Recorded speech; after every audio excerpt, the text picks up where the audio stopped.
You're watching Thorin's YouTube channel. Please seek professional help.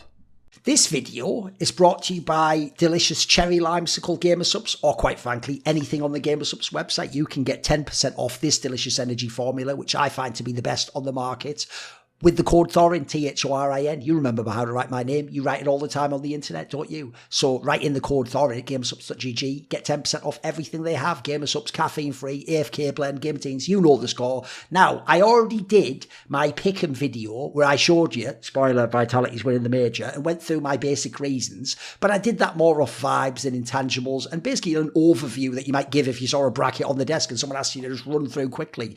I'm going to do, like last major, videos where I preview every series with a full breakdown. People might know, I always think on the desk anyway, they don't get enough time for the Veto breakdown for all the interesting angles. And I'm going to use intangibles and I'm going to break them down. So this first video will be the first two quarterfinals. It will be Spirit and MOUZ at the Austin Major, the Blast Austin Major. Then the next one will be FURIA versus /paiN, the all-Brazilian matchup. And then tomorrow you will see a video that will be for the other two quarterfinals, the Vitality Na'Vi and the FaZe versus Mongols one. And I will continue on throughout the tournament until the winner is crowned. And they'll probably do a video about the winner of the tournament because that is my way, isn't it? So let's get into this particular topic because I actually do think there's so many fun angles to consider at this major. So first things first, let's go and have a quick look at the route of the teams to get here. So first team we're going to check out is going to be Team Spirit. Obviously, they joined in Stage 3. They were a 3-0, but that's because the only difficult team they played was Na'Vi, who, by the way, yes, can go back and forth in games with them. We saw that if you go back to Katowice, but first of all, isn't in that form, nowhere close to a top team. And right now, Spirit at least has held form, even if, yes, Vitality already was better than them, and then MOUZ and Falcons has now overtaken them. So a clean 2-0 there. I always thought they'd beat /paiN, especially because these teams had to pick in the dust too, by the way, unfortunately, whereas actually Spirit's always liked us too. So Lin Vision, another very easy opponent to get in a 1-0 game, by the way. So they got through very cleanly, and crucially, that means they didn't show much. So we don't actually have that much footage from Spirit over the last few months. Like, they had that really easy run at PGL without top teams there. So again, and they didn't have to play the likes of the Na'Vi in the playoffs there. So I actually think a lot of teams are going to have a tough time scouting against Spirit. They haven't actually had to show much. Meanwhile, if you go and look at MOUZ, they obviously had to show everything, didn't they? Because they went 0-2 and then they had to win all the best of threes. So now, admittedly, the teams they lost to, yes, because they don't lose BO3s to teams of this level, it was a shock. But in BO1s, actually, VP and FaZe aren't ridiculous teams to potentially get upset by. Now, when it came to here, the real problem is that it took 3 maps in all 3 of these series, and none of these 3 teams made it to the playoffs. In fact, only one team they even played made the playoffs, which was FaZe, inexplicably. So not only did every series take 3 maps, but if you saw them, they were in position to like almost lose all of them. It was quite ridiculous. So look, on the one hand, I'll give you props for, I think, showing like strong mentality, ability to come back, hang in the game, not give up, make adjustments, use the coach, timeouts, etc. But the fact that people were able to continuously put you under pressure and get leads on you like that, that is a little bit worrying, bearing in mind this is a team that's chalked. You normally want this team, like the Mongols are, to just murk the group stage, and then you hope they get it together in the playoffs. So if you go to here, against Liquid, they literally could have been out of the tournament in an overtime game at the end, and they got smashed on Nuke. Against Aurora, they literally could have been 2-0'd. Then they smashed them on Mirage. And then against Legacy, who, I mean, they were going to be one of the miracles of the tournament if they made the round of 8. It almost happened. They also could have won this series at the very end there. In fact, it literally could have been 2-0. They could have won every single map. Meanwhile, MOUZ got smashed on Ancient, another classic map for them, by the way. So there are some real concerns for MOUZ in terms of form coming in here. But as usual, I always take the components apart and analyse. They've had a few days off. They've had time. You analyse what happens directly, not just based on that. So let's go to this series and let's get into all the details. So when Spirit plays against MOUZ, the first thing is we're going to look at the Veto and see who gets the Veto edge traditionally. If this was a normal game with no stakes and they just played, if this was a group stage match, this was like a 1-2, 2-1 game, or 2-1 I guess we'll make it, who would win this game? Like, who would you expect to? Now, on paper, you'd say MOUZ, because when they play with no pressure, MOUZ seems to have the better of them. They actually even seem like they do a half-decent job sort of like setting up Donk so they can get the trade onto him. I generally also, Toshi, interesting opposite style of AWPing to Shiro, obviously. They've got more clutch players on the MOUZ side. I think the calling's marginally better on the MOUZ side, even though I think they're more of a loose style team, where I think it feels to me like, if I had to guess, they do it in segments. That's why you hear Xerxes making calls on certain maps. I would bet on other maps Brawler does make the calls. I could believe there's maps where Spinks makes the odd call if he's lurking aggressively. So if we go to the Veto, they've obviously played a whole bunch of times. I mean, they played twice this year with these lineups. So let's just go look at those a second. So both times MOUZ won, both times it was 2-1, and both times all Spirit did was win Dust 2 big. Other than that, all the maps were very close that MOUZ won, overtime or almost the closest you can get. In fact, 3 overtimes out of 4 maps, and the other one was a 13-10. Now, add in pressure, and yes, I am going to favour Spirit, as you probably saw in the Pick'em video. But let's go and look at these particular Vetoes. So Spirit moves Inferno, spoiler, Spirit removes Inferno every single time, no matter what. So that is a guarantee they're removing Inferno. Now, that is significant because Inferno's not a good map for MOUZ. This is one of the reasons why MOUZ normally actually has a decent veto into the guys from Spirit. And also, obviously, MOUZ takes out Anubis every single time. So we guarantee they're going to take that out. Now, by the way, that's actually bad right now for Spirit. Anubis was one of the maps they cooked this year and finally got to a good level. And so against other teams, they like to use that even. It's even a map, by the way, that sometimes they will occasionally pick as a punish.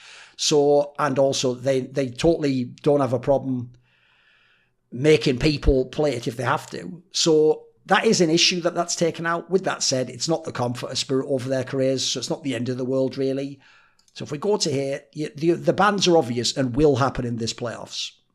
Now, when you come down to, although, by the way, if Spirit really thought they were an underdog, you just float the Inferno and say, I gamble, I dare you to do it, bear in mind where you're at the moment. Look, I wouldn't suggest that. MOUZ could still turn this around. They're not as bad as a 45%. In fact, I would guess they've just played Vitality a million times on it. 1, 2, 3. Yes, so I don't blame them at all. That's the best team in the world on that map. But let's look at the picks. So Spirit picks Dust 2. By the way, that's likely. It's an amazing map for them. It's their home map at the moment. It's their most picked map at the moment. MOUZ picks Nuke. Nuke is a good map. It's always been a comfort of Spirit, I will say. So it's an interesting one to pick into them. But it is the most picked map for MOUZ. Although they sometimes pick Mirage too. That would be an interesting switch up to the Veto if they were to pick Mirage, right? Then you have Spirit moves Train.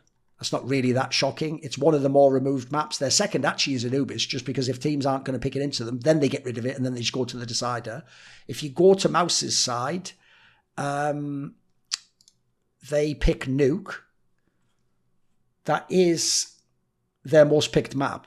6 times out of the last 15. 5 times it was Mirage. It usually depends. It doesn't even depend if the opponent picks or bans the other one. They just tend to pick it into the opponent. One thing I like about MOUZ actually is they show a little bit of nuance in the Veto, maybe not in playoff matches, and then they end up with Ancient as the leftover because, spoiler, both teams like Ancient. That's always been the case. I don't care that's 50%. They've always liked Ancient on Spirit. They've always had a decent T-side as long as Donk's able to frag. I think he can make that map a nightmare. It's always been a good map for Exertion. Sadly, it's a map where if he drops off in the playoffs, you won't get any performance out of him.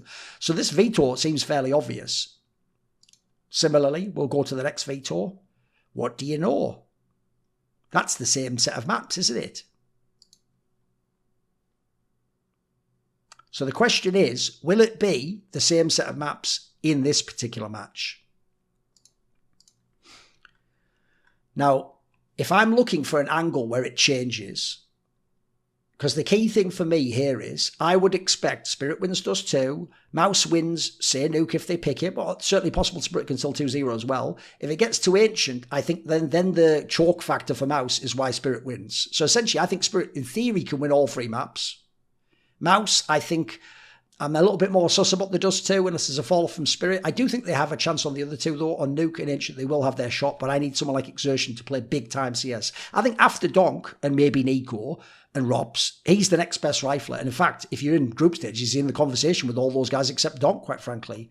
So the interesting detail for me would be sometimes Spirit themselves will pick the Nuke. I doubt you do that here since it's been picked so many times by MOUZ, but it would certainly throw them off if you did. But if you do that, though, They will probably pick Mirage, which in theory is better for them, potentially. Hasn't been as good for you ever in Spirit. It was even the map back at the original Katowice, remember, where they actually had a chance in FaZe to beat you on that one. I've always thought it's a little bit of a sus map for them. It's why actually sometimes Na'Vi can beat them even. So I think actually you just stick with it. Both teams, not as much Spirit, but Spirit has to worry about people like Zontix. Both teams, I think, you just go with the standard Veto. You just sort of shake hands and then may the best man win. So I do think, personally, I am going to say that Spirit wins this one, mainly off intangibles, and the fact that they have the best player in the server certainly helps, whereas the best player on MOUZ, I think, chokes quite often. I'm certainly interested, unlike the last major though, to see the Spinks factor. If Spinks frags well, I could actually see this being an interesting game and a very exciting 3-map. I think it's going to be 3 maps anyway. So Spirit has been the best fragging team at the tournament, partly because of who they played, and they haven't played a very large sample size. Obviously, people who played like 10 maps is way more, 7 maps. They've only played 4.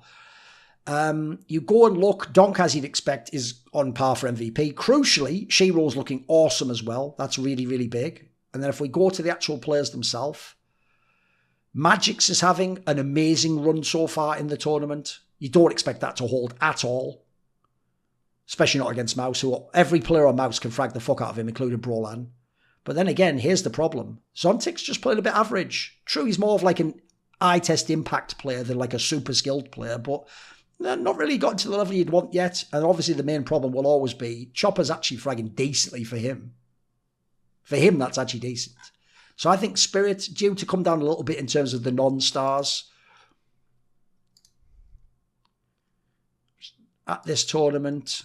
If we look at Spirit over the last 3 months on LAN with this roster, 42 maps played, Donk is impossibly good, but Shiro is also very, very good. Very good. Zontix has been pretty solid. Magix has played a decent enough level. Chopper's dire in terms of fragging, but the rest of them are carrying it. It doesn't matter. On CT side, as you imagine, that's where they get a lot of their frags. T side's where it's a little bit ropey because you rely so much on that combo, which, by the way, for an AWPer and a rifle, it is a pretty good sort of like trade-ish combo, you know. She was more the middle of the round AWPer, Donk's the hard entry. The problem here is this. If these two ever play badly, it gets way more trickier. You already get the entries from Donk anyway. You need people to close the round out. So let's go look at the opening rate. As you can imagine, it's going to be bonkers for Donk, by the way. Yes, Donk has 32.4, and over 3 months and 40 plus maps, he has almost 58% success. That is impossible. No other player in Counter-Strike can do that with a rifle. Not over this many maps against all these. Remember, he's been playing Vitality in some of these series of MOUZ and Falcons. Look at the Chopper. He takes the next most attempts and he gets fragged all over the place. Magix gets his head fragged off. Shiro just never takes a fucking spot and he's just AWPing people who aren't looking at him. So yeah, he gets tons. And Zontix is in the middle. Then if we go over to MOUZ, unsurprisingly, they're nowhere near as crazy as Spirit. But to be fair, they've also played a ton of best of 5. They've played... wait a second, that's why. Wait a second. They've played 57 maps, and obviously they've played a gang of best of 5s against Vitality. And by the way, they're winning a couple of maps each time, so it's even pretty legit. So Exertion is their best player, in my opinion.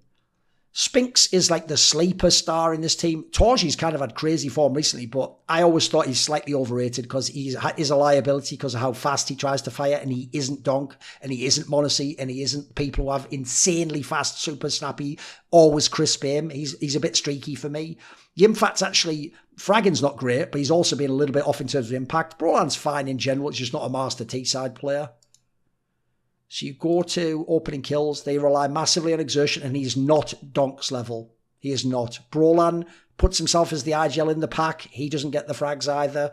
T-side is the concern maybe for me here. I think they get a lot of fragging done on CT side, but can they do it on the T side is the question. They rely so much on Spinks as the lurker and Exertion to get the entry. CT side, unsurprisingly, they're all very strong fraggers. Dorji, that's where he cleans up. AWPers just get CT side kills in this game, despite all the comments about Pika's advantage, etc. I think it's a lot harder to make the AWP work on T side at the moment. So many teams are brawly. But you look very strong fraggy on CT side. So crucially, this matches up well with the strong T side play of Spirit, and especially their 2 stars. Right, let's look at the Furia versus FURIA-paiN all Brazilian matchup. So obviously we'll do the Veto on the route first. So Furia was another team that 3-0'd They managed to beat the Mongols, a little bit of a surprise. They beat Aurora, certainly a surprise. Firepower Aurora's pretty legit in group stages. And then they 2-0'd VP, which you can sort of go either way on that one. VP can obviously be pretty shoddy, and some of their players played quite shoddy here, but they can also sort of clutch out games. Even though they don't have Jim, they still actually do have that factor where they can win the messy 3-game series, don't they? So pretty clean, and actually some pretty decent level of opposition for Furia to beat, to at least suggest they could do something on the side of the bracket. On paper, they should actually be the favourite on this side of the bracket to make the final, by the way. It's just that FaZe has all the magic and the GOAT and all these legendary players, don't they? Then if you go to PAIN, they were obviously the struggle boss, because obviously these two matches are the 3-0 versus the 3-2 game. Now, on the struggle boss, they lost to Spirit on Dust 2, totally acceptable. G2 is a bit dodgy, but I will say G2 has better firepower than them still, even though, yes, the PAIN players, when you give them time, I think the firepower is going to get better event on event for the next 2 or 3. I think it's slightly underrated, and I do think they've got a good caller. The map pool still has to be established. To beat Namiga, totally fine. Expected. 2-1's a little bit sus. To beat 3D Max 2-0 is quite impressive, actually. We'll go and show you in a second what maps they play. And then to beat PAIN, VP, I mean, I thought VP would win this match. So I do think actually showed a little bit of poise under pressure. So I think PAIN is the sleeper of this playoffs, but it's also because, spoiler, nobody should rate them. We just haven't seen them do it yet. So if you go to here, wasn't like they were that close to getting you. If you go to the 3D Max one, you beat them on Inferno, which is already impressive. That's a map they love. And then you got them in OT on Nuke. Could have been 3 maps otherwise. Tell you what, I would have actually been interested to see that Ancient.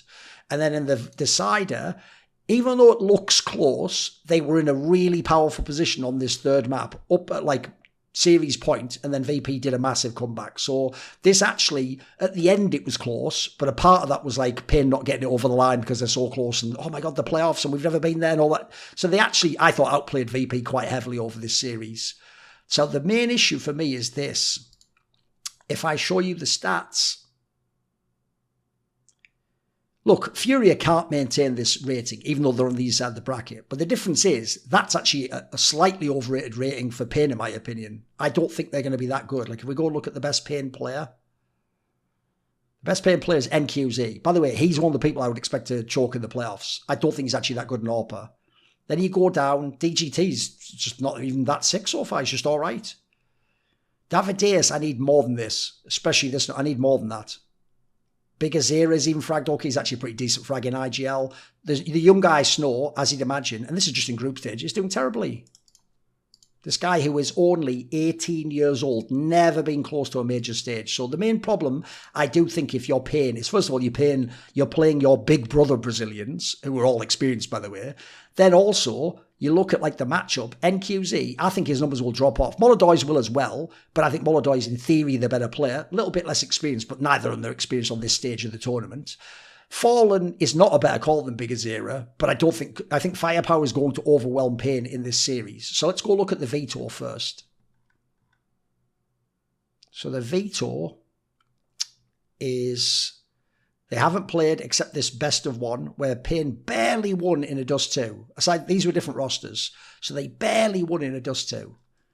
So here's the angle here. Forget the win rates for a second, because for PAIN, they're not going to count, are they? It's the last 3 months with this course. They're going to have all those tournaments where they did badly with the stand-in, with the coach having to play while they were still getting people there.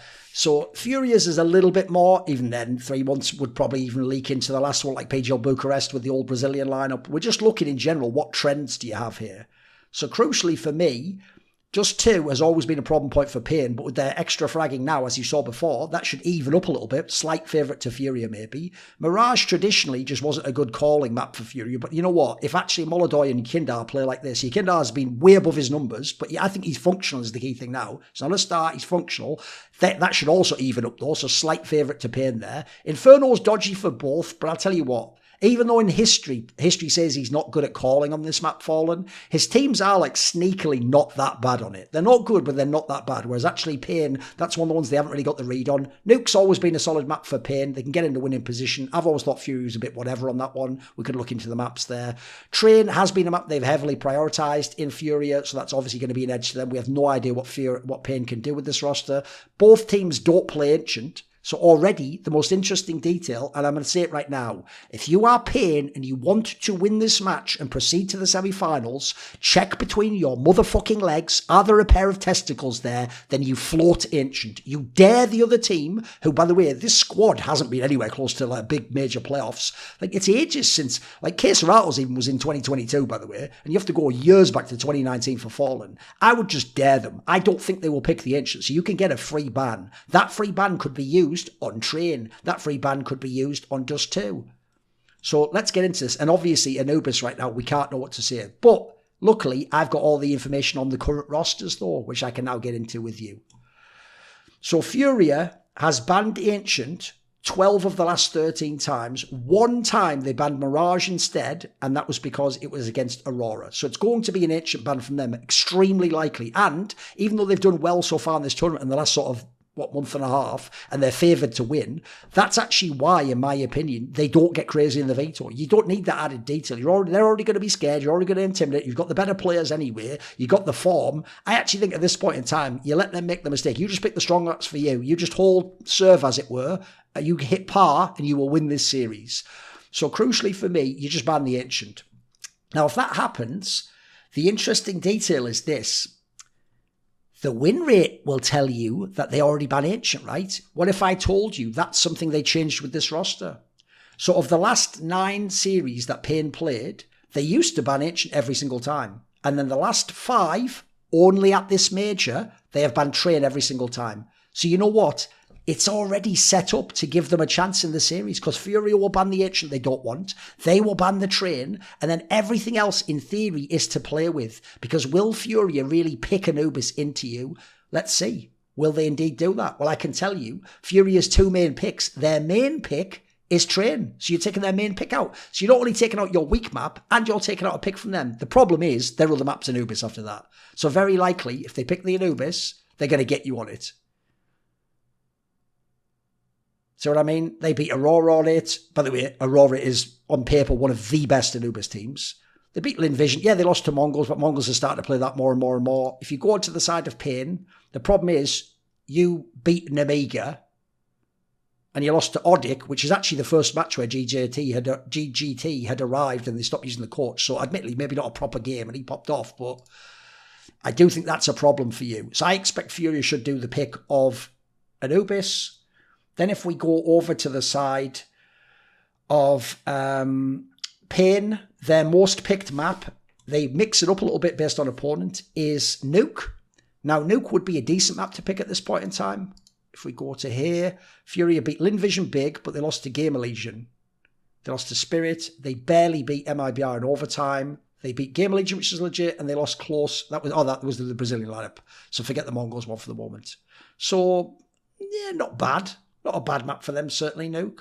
But I told you, never been one I felt they were that comfortable on with Fallen Calling. Whereas you go to the side of FURIA-paiN, 3D Max and OT is pretty legit. Linvision was just a weird team anyway. They lost to Odic too. They lost to Astralis, but that was when Astralis actually had a very good run at that tournament. Hooks, you remember.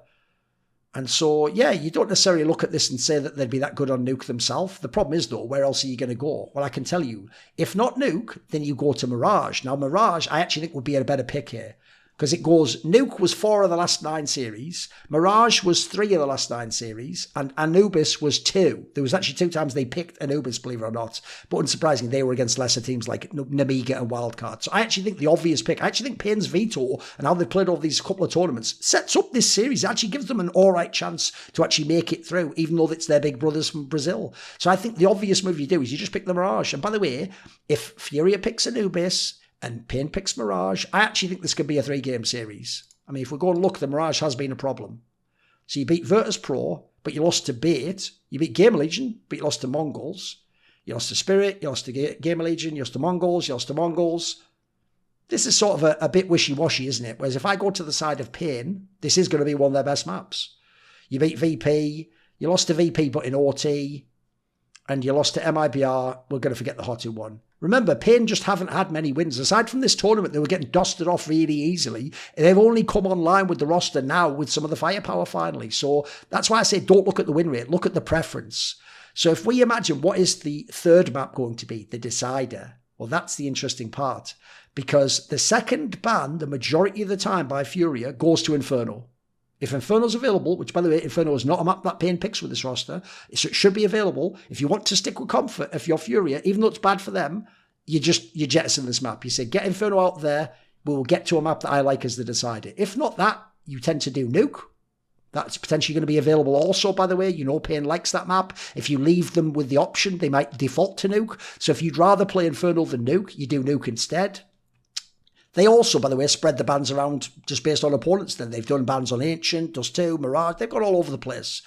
So I think logically you do the Nuke ban and you just challenge them to play an Inferno or Dust 2. And you'd obviously rather get to Dust 2, right, as the decider. So also, by the way, there's a world that you can just pick Dust 2 if you want. But I think you will punish pick Anubis. But if you want Dust 2 to be the decider, which I don't think is impossible, then you take out the Nuke. Will they really play the Inferno? Surely they will instead go to, they won on Dust 2 here.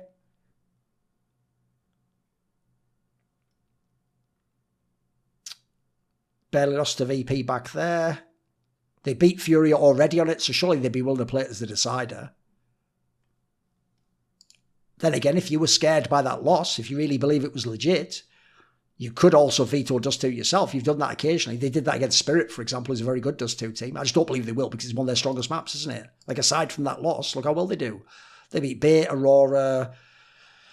Let's see. Actually, it's only Astana onwards. Bucharest was the Brazilian lineup. So actually some decisions for the third map is the key thing. Meanwhile, for Pain, your most vetoed second map was Train when you used to do the Anubis ban, but obviously you ban that first now. Then it's Anubis. So if Anubis is there, they will ban it second. I just don't think it will be. So if you pick Dust 2, Anubis isn't going to be the decider either. And then they sometimes do an Inferno or an Ancient, so they'll also take an Ancient. But I notice they don't do Nuke. So if you leave them to it, they're going to try and get it to Nuke. Their most common decider is Dust 2. The most common decider for Furia, Dust 2. So if we want to play safe, this could be another straightforward veto. After that, Furia often ends up on Nuke, maybe Inferno or Mirage. Whereas instead, if it's not going to be Dust 2 for Pain, it is going to be Ancient. I mean, it just has to be available, right? Unless they veto it second. Or, and I don't think you do in this particular case because you'll already be vetoed by Furia. So instead, you're looking at just bits, like they've done an Infernal, they've done a Nuke, they've done an Anubis. It just depends what Furia picks. So Furia can control this whole veto, in my opinion. And if Pain fucks up the veto, it can be heavily sided to Furia. And the firepower alone means it can be a 2-0 no matter what the maps are. And I think Pain is going to choke at least a couple of their players. I don't think NQZ is as good as Molodoi. I don't think that any of these players can actually, at the moment, hang, even though, yes, in next tournament, when Furia's level comes back to normal, I do think that Big Azera can outcall Fallen, and he can win if it's a group stage match. I just have to see Pain do it on stage before I can believe in them. So I did the path, I did the intangibles, the veto, past matchup. So what we also need to look at is, how did Furia get this bonkers rate? Well, one, they only played 4 maps. They didn't play the elite teams. So crucially, everyone is playing way above the rim right now, way above the rim. And we'll go look at them as a team. In fact, we'll contrast these two teams in this sense, I've just realised. So Molodoi, there's no universe, not only this rating, but look at the fucking that is impossible. That's not going to happen. It might happen against Pain. It's not going to happen for the rest of the tournament. Yuri, normally it's Keserato you'd expect. He just played very well. Like, Yuri's out of this universe right now. There's no way that holds. I also think Yakindar's fragging is too high, just way too high for his role and his style. Also, you just expect him to normalise a little bit. Even Fallen was at this sort of a level, and Fallen does not frag like that in real tournaments. So I expect them to drop off, but Pain is the right team to be against in that sense. So if we go here a second, what we'll do is look at just this tournament first. These are impossible numbers, especially this. There's no universe you're getting that rating on T-side.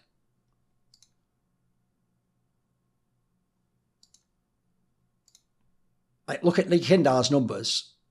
45% attempt rate, 61.1. That's never holding. That is impossible. That is actually impossible. It's absolutely absurd. Meanwhile, if you go to Pain, at this tournament, NQC doing big work. Some of the others not quite where you want them to be yet. As you'd expect, DJT DGT takes on all the fucking entrying with Snow. Again, these are also unrealistic numbers. You can't expect those to hold. Now, they played 10 maps, to be fair, as opposed to 4 from the guys here. But if we look at this roster of Furia overall, not just this event where they played 4 maps, they have played 36 maps on LAN, 730 rounds. We've got a nice little sample size here to get warmed up. Opening kills. Still a massive amount of entries. These are some of the most entry attempts you'll see. Now, that's actually a pretty good success rate. This suggests that Yikinda's sort of back. It's just he can't maintain the flagging at this tournament. Elsewhere, also excellent T-side. They really spread it out. If you go to overview, it's a lot more reasonable. Like, this is plausible KD for an AWPer. Keserato actually a little bit under his level. Yuri picked it up a bit. That's more reasonable for a Yikinda, especially the KD for his style role. Fallen actually not playing that bad. Normally you think you'd have some even worse ones. You go into the T side. Yes, obviously, Yuri, by the way, is more of the lurker. That's why he's big fragger here. Keserato doing fairly well. Yikinda, Molodoy, not that sick a T-side fragger, though. That's an interesting detail. If there's a better T-side from PAIN, Bigger Zero calls it out, frags a bit himself, maybe they can do something. Unsurprisingly, Molodoy's cleaned up on CT side, and Keserato is just always a rock on CT side, if you don't know. Yuri, not that sick on CT side. Suggests actually he's finding his moments to trade frag on the T side. So the firepower may be a tiny bit misleading for Furia, but I do think it's real. And because of the intangibles, I do actually think, unfortunately, there will be a choke factor from the players over on PAIN. You know, I'm always rep my set, and the people who've got my back are the following people who support my videos. Matt Pugnatio, Rajcula, Jasun, Jensen Goh, Tosh, Torin, and you know the all-time ride or die, Jerky's minion, isn't it? Special thanks to him. Do you want to suggest a topic or a guest for my content? Want to find out who the upcoming interview subjects are? Do you want to take part in one of those long discussions with me where you set the topics? Maybe you want to ask me a question for my video AMA? Well, all of those perks and more are available where? At the Patreon link in the description box below. So put your money where your mouth is and join the Screwminati today. You dig?